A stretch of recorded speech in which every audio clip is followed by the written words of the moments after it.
Hey, welcome to the video. We're going to be taking a look at the Xur today. First up, you can be found in the Winding Cove, so just head over right here to the Winding Cove, make your way on top of the cliff right here. You can find the Xur next to this precipice. This is a high, wow, this is a high overview if that's all you cared about. Let me just say, why not do all three AEONs? It would have been cool. First up for the exotic weapon today, we have the TELESTO, which is actually a very, very fun weapon with a lot of different ornaments in this one.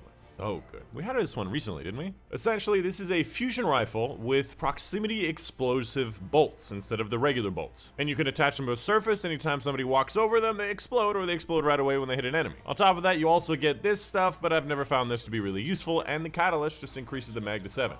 Essentially, this is just a very high-range fusion rifle because it's an explosive volley, right? So it only does damage on its explosion. It's okay in both PvP and PvE, but not the best. Following that, for the Hunter and the Titan exotic, we have the AEON gauntlets, which for all three classes, they all have some type of AEON, and they do all exactly the same thing. And that's going to be this special perk right here. That gives you a number of different bonuses that you can swap to any one of them to get, again, a number of different bonuses that are all very, very good. My personal favorite is going to be Insight, and Insight has a part where you can spawn special ammo and heavy ammo if you finish a major or a champion, which is very powerful to spawn in heavy ammo whenever you want, and is very useful in a Grandmaster Rifle. And let me tell you, if your teammates have Galahorn, they're gonna love you. As far as the role goes, honestly, like, I love the fact that there's high mobility and high recovery, which is also nice for the Hunter's version. I don't actually know what the Hunter is. The Hunter has high resilience and intellect, which is not the best, but 65 is okay. But the Titan one has a really good distribution. 63 is good average. It has good distribution overall. So the Hunter one, if it fits your build, go for it, but resilience is not often that needed in Crucible.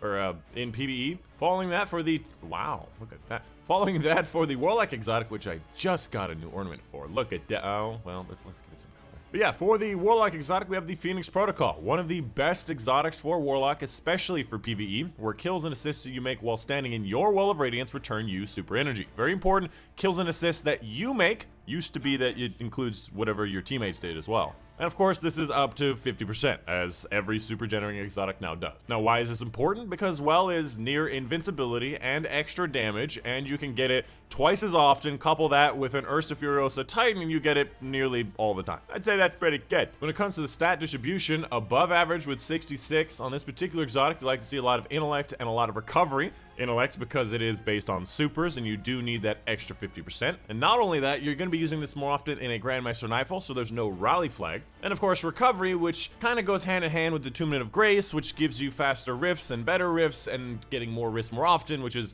always nice, and recovery is always good. So I'd say this is an excellent role for an excellent exotic that you definitely need to pick up. Following that, let's take a look at the legendary weapons. First up, True Prophecy as an opening shot elemental capacitor. Opening shot, this definitely feels like more of a PvP build, but I know you can have explosive payload here, which I think is much better. You can actually have rangefinder explosive, which is really nice, and the rest of it is kind of poopy. Following that, 7 SERAPH Carbine does have rangefinder, but hipfire grip is not really what you want on a 450. But other than that, actually has a good set of other perks that are doing pretty well for this particular one. The Last Stance, which has moving target, tap the trigger, very stat focused, good range, high cal, pendant mag. Definitely a good set of perks, although I do believe it has kill clip on it, and I do prefer that. Wishbringer, threat detector, moving target, is kind of crap. We have the TRUTHTELLER, which is going to be the spike grenade, feeding frenzy, multi-kill clip. And concussion, you definitely do better. I personally still prefer the blinding nades when it comes to concussion versus blinding. After that, Honor's Edge, tireless shattering, not really what you're looking for. I still like a relentless whirlwind, relentless vorpal, and of course Tomorrow's Answer, which is actually another trials weapon. Tracking module plus thresh, which is okay, but I definitely think you can do better, and, you know, Reload Masterwork is more of a PvE focus, and these are not PvE focused perks. Following that, for the Titan options on the armor, first up we have a 63 discipline, no recovery, some resilience, might work, pretty decent, but meh. A high resilience, not really what I'm looking for. Total stats of 59 with high recovery, high intellect. Honestly, even though it says 59, this is a very good distribution. And the final one, high discipline mobility, 62, again, could work depending on your build. So I really like the helmet, the boots, and the arms. I think that they're all decent options. Again, depends on your build. And of course, pick up your exotic cipher. It gives you an exotic cipher for free, so you can get exotic archive stuff or more exotic engrams, which I will be getting because it's high stats and guarantees you an exotic you never receive. Ew. You have to give me that one, huh? I mean, it's disgusting. It just, like, look at the face. Blech. And that's it. Usually I have live streams right after these videos, but not today. I'm going to be going out of town for this weekend. But usually at those times on screen, we're going to be playing some Destiny 2, open lobby raids, seasonal stuff, all the whatnot. And of course, a big thank you to my patrons on Patreon. Specifically, a big thank you to Mom and Dad, Chris Thompson, Dr. Strange, Cal Leon, Landy C. Buckingham, Rima Shonu, Pay That Cassie Reagan for their report on Patreon.